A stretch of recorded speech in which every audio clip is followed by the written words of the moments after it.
자, 하나님 말씀은 욥기 28장 12절 그리고 28절을 보겠습니다. 그러나 지혜는 어디서 얻으며 명철이 있는 곳은 어디인고. 28절 또 사람에게 말씀하셨도다. 보라, 주를 경외함이 지혜요 악을 떠남이 명철이니라. 인생을 살아가면 살아갈수록 가장 절실하게 필요한 것이 무엇인가 생각해 봅니다. 여러분 무엇이라고 생각합니까? 어떤 사람은 건강이라고 생각하고요, 어떤 사람은 돈이라고 생각합니다. 어떤 사람은 지식이라고 생각하고 또 어떤 사람은 재능이라고 생각합니다. 물론 다 필요한 것입니다. 그러나 이 모든 것 중에서 가장 가치 있는 것이 무엇일까 생각해 보면 저는 지혜라고 생각합니다. 인생을 더 많이 살았다는 것은 삶에 대한 책임이 더 많아졌다는 것인데, 그래서 이제 살면 살수록 더욱 지혜의 필요함을 절실히 느낍니다. 자, 인생에 만나는 여러 가지 복잡한 문제들 속에서 어떻게 하면 이것을 풀어낼 수 있을까? 저는 또 목회자니까요, 섬기는 영혼들의 문제들을 듣고 어떻게 방안을 제시하고 어떻게 가이드할 것인가 고민하고 생각합니다. 세상에는 많은 지혜가 있습니다. 때를 알고 움직이는 지혜가 필요하고요, 인간관계를 풀어가기 위한 지혜가 필요합니다. 또 위기를 만나면 그것을 극복할 수 있는 지혜가 필요합니다. 자녀들을 양육하는 지혜가 필요하고요, 또 인간 삶에는 여러 가지 다양한 지혜가 필요합니다. 자, 그렇기 때문에 솔로몬 왕이 선택했던 그 선택이 너무 탁월했던 것 같습니다. 솔로몬이 왕으로 세워질 때 하나님께서 솔로몬에게 이렇게 말씀하셨어요. 내가 한 가지만 구해라. 내가 그 한 가지를 들어줄 것이다. 솔로몬은 왕으로서 등재하면서, 왜냐면 그 앞에 다윗이라는 탁월한 왕이 있었기 때문에 너무 많이 힘들었을 거예요. 내가 아버지 다윗처럼 잘할 수 있을까? 아버지 다윗처럼 그 강한 군사력이 내가 필요하기도 하고, 파워 리더십이 필요하기도 하고, 재정도 필요하고, 외교력과 건강과 많은 것이 필요한데 과연 무엇을 구할까? 솔로몬은 많은 생각 중에 한 가지만 구했습니다. 뭐죠? 지혜를 구했습니다. 그래서 하나님께서 지혜를 주셨어요. 하나님의 지혜를 주셨습니다. 그래서 그 지혜를 가지고 이스라엘 전체를 아우르고, 이스라엘뿐 아니라 주변 국가에도 영향력을 발휘하는 지혜의 왕으로 명성을 떨쳤습니다. 그렇게 되다 보니까 지혜를 얻고 나머지를 덤으로 다 받게 되었습니다. 자, 그 지혜왕 솔로몬이 쓴 책의 잠언이 바로 지혜의 책인데, 잠언서 9장 10절에 보면 솔로몬이 이렇게 기록합니다. 여호와를 경외하는 것이 지혜의 근본이요 거룩하신 자를 아는 것이 명철이니라. 자, 지혜의 왕이었던 솔로몬이 지혜의 책 잠언서에서 여호와를 경외하는 것이 지혜의 근본이라고 했습니다. 지혜의 근본, 다시 말하면 최고의 지혜는 여호와를 경외하는 것이라는 것입니다. 자, 오늘 본문의 욥도 이유 없는 고난 속에서 친구들과 논쟁합니다. 친구들은 죄로 인한 고난을 당하고 있으니 속히 얘기하라. 욥은 죄로 인한 고난이 아니다, 나의 상황을 제대로 알고 위로하라 라고 얘기하면서 모든 대답이 하나님께 있음을 고백합니다. 자, 그러면서 이 땅의 모든 지혜를 아무리 찾아봐도 문제를 풀어갈 수 없으면 지혜는 세상에서 찾을 수 없고 하나님께로만 있다는 것을 고백합니다. 오늘 본문 12절 보십시오. 그러나 지혜는 어디서 얻으며 명철이 있는 곳은 어디인고. 자, 까닭 없는 이유 없는 고난을 당해서 많은 사람들이 그것의 문제를 파악하려고, 원인을 파악하려고 대화하고 토론하고 많은 시간을 보냈지만 결국 답을 찾지 못합니다. 그렇기 때문에 욥은요, 지혜는 어디서 얻으며 명철이 있는 곳은 어디인고. 13절 한 절만 더 읽을까요? 그 길을 사람이 알지 못하느니 사람 사는 땅에서는 찾을 수 없구나. 이 세상에서는 그 하나님의 지혜를 찾을 수 없다고 얘기하고 있습니다. 자, 그러면서 28절 또 사람에게 말씀하셨도다. 보라, 주를 경외함이 지혜요 악을 떠남이 명철이니라. 자, 솔로몬 같이 욥도 주를 경외함이 지혜라고 얘기했습니다. 자, 최고의 지혜는 하나님을 경외하는 것입니다. 다시 말하면 가장 지혜로운 삶이란 하나님을 경외하는 삶이라는 것입니다. 그렇다면 하나님을 경외하는 삶이 무엇인가? 오늘 말씀을 통해서 배우셔서 하나님을 경외하는 삶을 통해서 가장 지혜로운, 이 땅에서 지혜로운 삶을 사시고 형통한 삶을 누리시기를 주님의 이름으로 축원합니다. 자, 첫 번째, 하나님을 경외하는 삶은 무엇인가? 첫 번째, 하나님을 두려워하는 것입니다. 하나님을 경외하는 삶이란 하나님을 두려워하는 것입니다. 28절 다시 볼까요? 또 사람에게 말씀하셨도다. 보라, 주를 경외함이 지혜요. 여기서 경외한다는 것은 히브리어 원문에 보면 두려워하다라는 뜻입니다. 영어 성경이 똑같잖아요. The fear of the Lord 그랬어요. fear, 두려워하는 것이 바로 하나님을 경외하는 것입니다. 자, 이것뿐 아니라 성경 전체, 구약에서는 히브리어로, 신약에서는 헬라어로 경외하다는 표현들을 우리말로 번역하면서 어떤 곳에는 경외하다, 어떤 곳에서는 두려워하다라고 쓰여졌습니다. 바로 경외하다는 것은 두려워한다는 것입니다. 자, 우리말에서도 보면요, 똑같아요. 두려워하다는 말을 한자로 옮겼으면 경외하다라고 표현합니다. 그렇기 때문에 경외하다는 것은 두려워한다는 것입니다. 자, 그러면 우리는 누구를 두려워해야 합니까? 하나님을 두려워해야 한다는 것입니다. 자, 하나님을 두려워한다는 것은 어떤 의미인가? 자, 얼마 전에요, 저희가 이제 집 밖에 있다가 이제 집으로 들어오는데, 저희 집 도로 앞에 그 집하고 집 사이에 있는 그 도로에 여러 가지 색깔의 분필로 그려진 낙서와 그림과 모든 것들이 그냥 막 적혀져 있습니다. 그 넓은 길이 색색깔의 분필로 도배가 되어 있어요. 누구네 집 아이들이 했는가 생각해 보니까 감이 와요. 왜냐하면 어떤 집 거라지로 출발한 그 분필의 그림이 온 동네로 퍼져 있어요. 그 집 아이들이 했겠죠.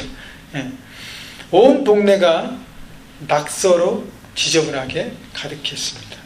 여러분, 함께 사용하는 도로고 공간인데 그 집 아이들이 자기 집 마당처럼 다 해버린 것이죠. 참 매너 없는 행동입니다. 자, 우리는 이런 어린아이들의 버릇없는 매너 없는 행동들을 종종 봅니다. 식장에 가서, 마켓에 가서, 쇼핑몰에 가서. 여러분, 버릇없다, 매너 없다는 것은요, 자기만 알고 살아가는 자기 중심적 삶의 모습입니다. 여러분, 이런 버릇없는 아이들의 공통점은 딱 하나 있습니다. 뭐죠? 버릇없는 부모가 그 뒤에 있다는 것입니다. 아이들은 스스로 공중도덕을, 예의범절을, 매너를 배울 수 없습니다. 모두 타율적이에요. 다른 사람에 의해서 배우게 되어 있습니다. 그렇기 때문에 버릇없는 아이들의 잘못은 모두 그 부모의 잘못에 달려 있습니다. 아이들을 버릇없게 키운 버릇없는 부모의 잘못입니다. 자, 부모가 자녀를 버릇없게 키웠다는 것은 자녀들에게 이 세상의 무엇도 누구에게도 두려워하지 않게끔 자녀를 내버려 두는 것을 의미합니다. 하나님께서는 그래서 잠언서 29장 15절에 채찍과 꾸지람이 지혜를 주고는 임의로 하게 버려두면 그 자식은 어미를 욕되게 하느니라. 채찍과 꾸지름으로 아이들을 가르치면 그 아이가 지혜로운 자들이 된다고 얘기하고 있습니다.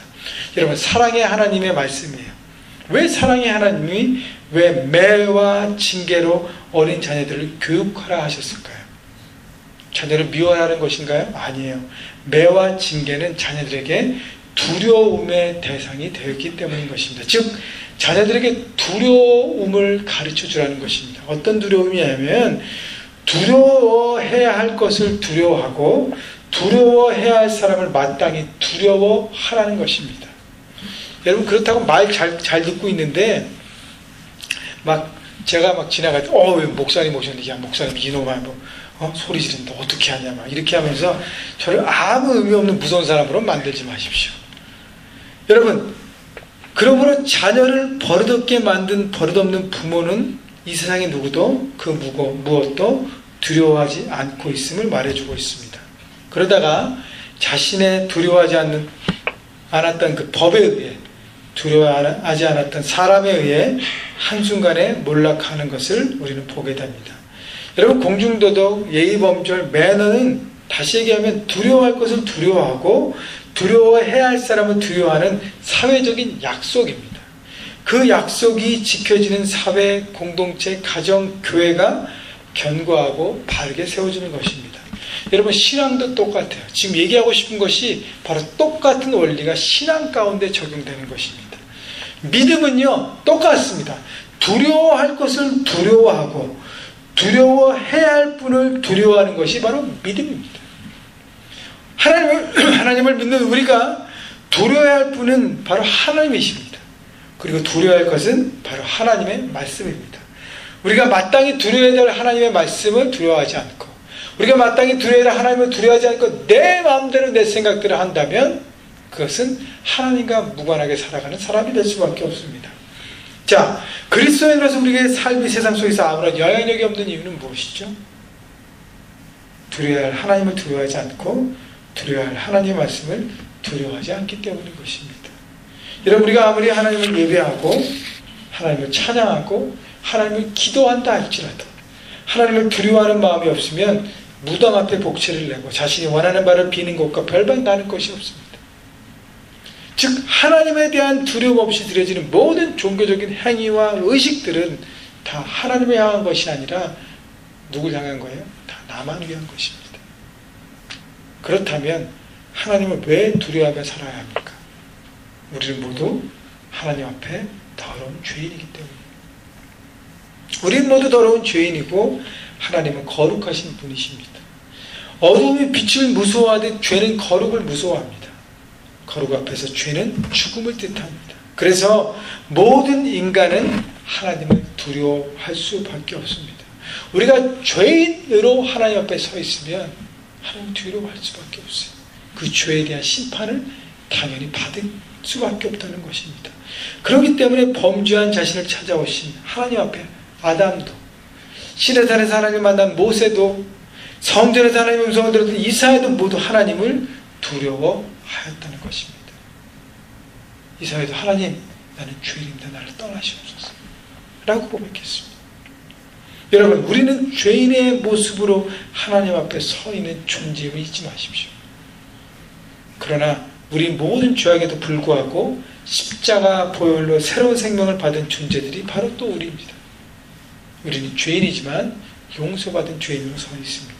하나님을 두려워할 줄 아는 사람만이 이 주님의 사랑을 깨닫고 그 사랑 안에 거할 수 있는, 알게 되는 것입니다. 아, 내가 하나님의 십자가 은혜 때문에 지금 덤으로 살고 있구나라는 감격 가운데, 감사 가운데, 은혜 가운데 살 수 있는 것입니다.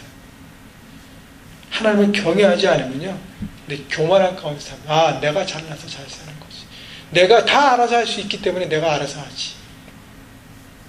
하나님을 두려워하지 않은 사람의 모습인 것입니다. 그러나 하나님을 두려워하는 사람은요, 자기가 죄인인 것을 알고 십자가의 일방적 은혜 때문에 내가 하나님 앞에 선물 받은 은혜로 살아감을 알고 교만하지 않습니다. 자신의 생각만 고집하지 않습니다. 그것을 내려놓습니다. 십자가 은혜만을 붙들고 살아가는 인생인 것입니다. 여러분, 그래요. 하나님을 경외하는 사람은 하나님을 두려워하며 살아갑니다. 하나님 위에 앉아있는 버릇없는 우리의 신앙을 이 시간 버리십시오. 하나님을 두려워하십시오. 그래야 우리의 기도와 우리의 찬양과 우리의 예배의 모든 것이 그 수준이 달라지는 것입니다. 여러분, 하나님을 두려워하며 살아가는 삶, 내 중심에서 하나님의 중심으로 살아가는 삶인 것이, 이것이 바로 여러분 가장 지혜로운 삶인 것을 잊지 마십시오. 하나님을 경외하고 하나님을 두려움으로 여러분 지혜로운 삶을 이 땅 가운데 살아가서 하나님 주신 그 형통한 인생을 살아가시기를 주님의 이름으로 축원합니다. 두 번째, 하나님을 경외하는 것은 무엇인가? 두 번째, 죄악을 미워하는 것입니다. 다시 말하면 하나님의 마음을 품는 것입니다. 28절 다시 보면요, 또 사람에게 말씀하셨도다. 보라, 주를 경외함이 지혜요 악을 떠남이 명철이니라. 악을 떠남이 명철, 악을 떠나는 것이 지혜라 그랬습니다. 하나님을 경외하는 사람, 하나님을 두려워하는 사람은 악한 길로 가지 않습니다. 죄를 미워합니다. 왜냐하면 하나님의 마음을 품은 사람이기 때문입니다. 잠언서 18장 13절에 이런 말씀이 있어요. 여호와를 경외하는 것은 악을 미워하는 것이다. 하나님의 마음을 품는 사람은 당연시 죄를 미워합니다. 왜냐하면 하나님은 죄악을 미워하시기 때문이에요. 그렇다면 죄를 미워하는 삶은, 즉 하나님의 마음을 품는 삶이란 무엇인가? 바로 하나님 말씀을 존중히 여기는 사람이에요. 그 말씀대로 살아가는 사람입니다. 아, 나는 하나님이 죄를 미워하니까 죄를 나도 미워해야지 하고 죄에 대한 마음을 품으면요, 죄 가운데 빠질 수밖에 없습니다. 어떻게 해요? 오히려 반대로 하나님 말씀에 순종해야지, 그 말씀대로 서야지라고 말씀에 집중적으로 살아가면 어떻게 당연하게 자연스럽게 죄를 떠날 수밖에 없습니다. 그래서 오히려 포지티브한 방법으로 나가야 하는 것입니다. 하나님 말씀을 존중히 여기고 그 말씀이 내 삶에 가이드가 되면 확실히 알고 지표가 되면 알고 말씀에 순종하는 것입니다. 창세기 2장 17절에 하나님께서 아담과 하와에게 이렇게 말씀하셨어요. 선악을 알게 하는 나무의 실과는 먹지 말라. 내가 먹는 날에는 정령 죽으리라 하시니라. 하나님께서 에덴 동산에 선악을 알게 하는 나무를 심으시고 아담과 하와에게 동산의 모든 것은 다, 동산에 있는 모든 나무는 다 먹어라 하라고 하셨어요. 그러나 단 하나 이 나무의 열매만은 먹지 말라고 하셨습니다. 여러분, 우리가 이렇게 생각할 수 있어요. 하나님께서 왜 에덴 동산에 선악과를 심으셨을까? 하나님의 실수인가? 아니면 인간을 시험하시는 하나님의 고약한 심보인가? 여러분 어떻게 생각하십니까? 여러분 둘 다 아닙니다. 선악과는 인간이 하나님을 경외하는 삶을 살게 하는 방법, 삶의 시스템을 하나님께서 세우신 것입니다. 창세기 3장 3절에 보면 이 선악과는 에덴 동산의 가장 중앙, 정중앙에 위치하였다고 얘기합니다. 여러분, 에덴 동산의 중앙에 있다는 것은 뭐냐면 에덴 동산에 어디를 가든 뭐가 볼 수 있어요? 선악과를 볼 수 있다는 것입니다. 내가 에덴 동산에 어디서 살든 어디에 있든 그 중심의 선악과는 내게 보이게 되어 있습니다. 그 선악과를 볼 때마다 나는 하나님의 창조물이지, 하나님이 내 삶의 주인 되시지를 늘 인정하고 고백하고 생각하고 잊지 말라는 하나님을 경외하는 삶의 시스템을 에덴 동산에서 이미 세워 놓으신 것입니다. 여러분, 만약에 아담과 하와가 에덴 동산에 살아가면서 그런 유혹이 있잖아. 내 마음대로 할까? 아니야. 하나님 말씀보다 내가 이 방법을 하는 게 더 빠른 것 같아. 더 쉽게 가는 것 같아 라고 흔들릴 때 그때 선악과를 딱 보게 됩니다. 그때 어떤 생각을 하게 됩니까? 그래, 하나님 내 삶의 주인 되시지. 내가 잠깐 헷갈렸다. 내 마음을 정리해야지. 정신 차리자. 그러면서 하나님의 주권을 인정하고 다시 하나님의 주권을 붙드는 인생을 살라는 것입니다. 그렇게 됐다면 아담과 하와가 하나님 마음을 품었다면 끝까지 하나님의 말씀을 지켰을 것이에요. 그런데 뱀이 찾아와서 창세기 3장 4절에 보면 이렇게 얘기했습니다. 너희는 결코 죽지 아니하리라. 너희가 그것을 먹는 날에는 너희 눈이 밝아 하나님과 같이 되어 선악을 알 줄을 하나님이 아십니다. 여러분, 이것은 명백하게 하나님의 말씀을 어게인스트하는 말씀이었습니다. 하나님의 말씀을 대적하는 죄악이었습니다. 그럼에도 불구하고 아담과 하와는 하나님 말씀보다 마귀의 그 거짓의 말에 귀를 기울였습니다. 하나님을 경외함을 버리고 자신이 하나님처럼 되려는, 자신이 주인 되려는 삶을 선택하고 바로 그것이 죄악을 선택한 것입니다. 아마 그렇게 생각했을 거예요. 나도 선악과를 따먹으면 하나님처럼 돼서 하나님처럼 내 삶의 주인 돼서 이제 하나님 필요 없이 내가 다 알아서 할 거야. 이것이 바로 최선이야. 여러분, 아담과 하와가 선악과를 선택하며 자신의 뜻과 욕심에 따라 결정하면 얼마나 흥분했을까. 이제 나도 내 마음대로 할 수 있어. 참 지혜로운 선택이야. 우리도 할 수 있어. 그러나 그 결과 어떻게 됐죠? 엄청난 대가를 치르게 됐습니다. 에덴 동산에 쫓겨나고 일의 고통, 출산의 고통, 죽음의 고통을 치르게 되었습니다. 이것이야말로 모든 인류에게 이 고통을 가져다준 가장 미련한 선택이었습니다. 하나님 말씀에 불순종한 모든 선택은요, 눈에 보이기에는 지혜로운 것 같아요. 지름길 같아요. 좋아 보입니다. 그러나 결국 많은 대가를 지불해야 할 가장 미련한 선택임을 여러분 잊지 마십시오. 그렇기 때문에 말씀에 순종하는 삶이 가장 지혜로운 삶일 것입니다. 때로는 말씀이 내 생각에 맞지 않을 수 있어요. 내 상황에 맞지 않을 수 있습니다. 그렇다고 내 뜻대로 하는 어리석음을 버리십시오. 하나님 말씀에 순종하는 삶, 바로 그 하나님의 마음에 품는 삶, 그것이 결국 하나님의 경외하는 삶인 것을 여러분 잊지 마시고요. 하나님 말씀에 철저하게 순종함으로 하나님을 경외하는 지혜로운 삶을 살아가시기를 주님의 이름으로 축원합니다. 마지막 세 번째는요, 하나님을 경외하는 삶은 무엇인가? 하나님을 경외하는 삶, 경외하는 인생을 하나님께서 책임져 주십니다. 하나님은 하나님을 경외하는 사람들의 삶을 책임져 주십니다. 하나님의 방법으로 살아가는 삶을 붙들고 계심을 말씀하십니다. 창세기 22장에 보면요, 하나님께서 아브라함에게 100세에 주셨던 아들 이삭을 제물로 바치라고 말씀하십니다. 내 사랑하는 아들 독자 이삭을 바치라고. 아브라함의 집안에 청천벽력 같은 소식이 들려졌습니다. 하나님 말씀이 때로는 내 상식과 맞지 않을 때가 있어요. 아브라함이 만약에 하나님, 아니 바천 아들이면 왜 주셨어요 하나님? 줬다가 뺐습니까 하나님? 아니 아이를 바치면 내 몸에서 낳을 아들이 후사가 되어 큰 민족을 이루게 되는데 그 약속, 하나님의 약속, 그 약속은 어떻게 된 것입니까? 아니 하나님 바칠 거면 아이가 아예 어릴 때 아무것도 모를 때 바치라. 지금 티네이저인데 얘를 어떻게 설득하고 어떻게 얘를 하나님 앞에 드릴 수 있습니까? 말이 돼야죠. 하나님 여러 가지 하나님 말씀이 틀렸다고 하나님을 설득할 수 있었습니다.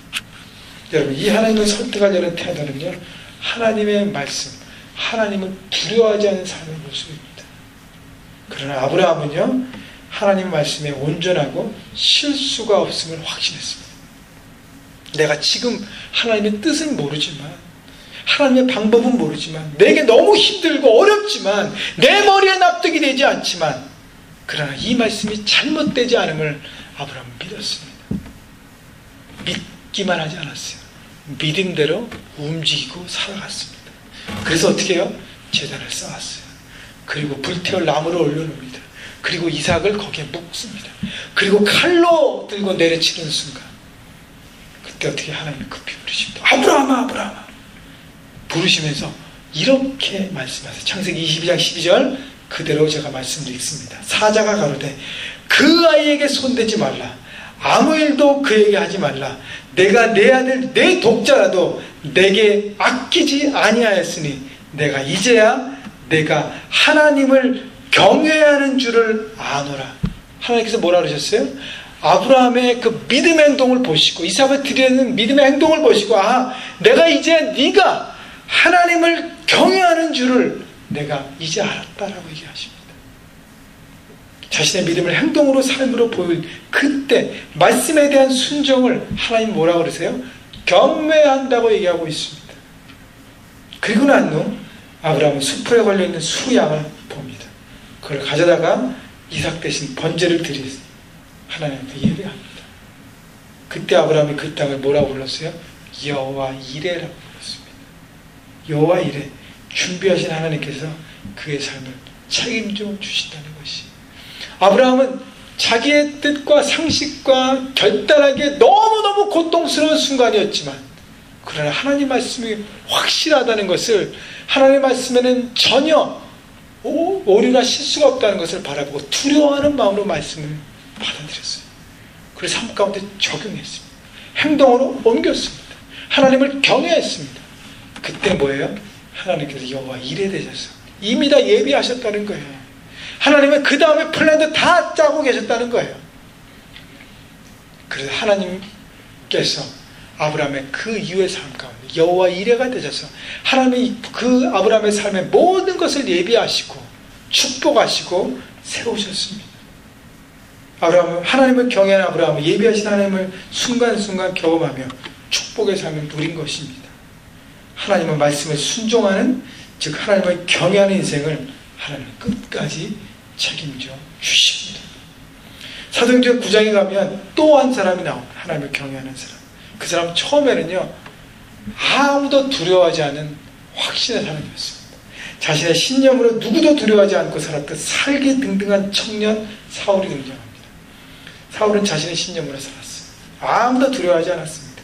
내가 작정하면 난 다 이룰 수 있어요.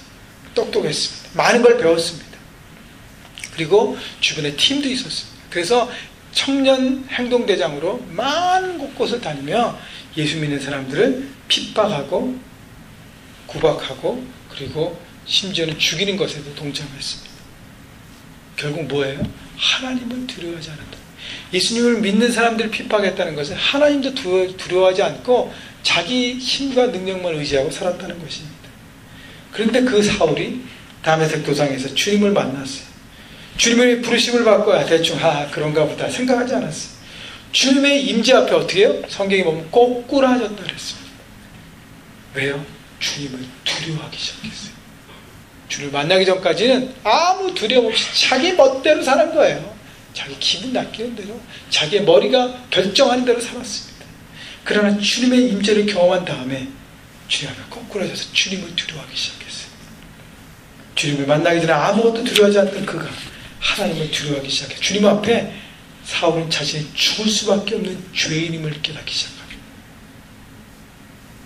그리고서 하나님을 두려워하는 마음으로 하나님을 믿는 믿음 가운데 그의 삶을 180도 바뀌게 되었습니다.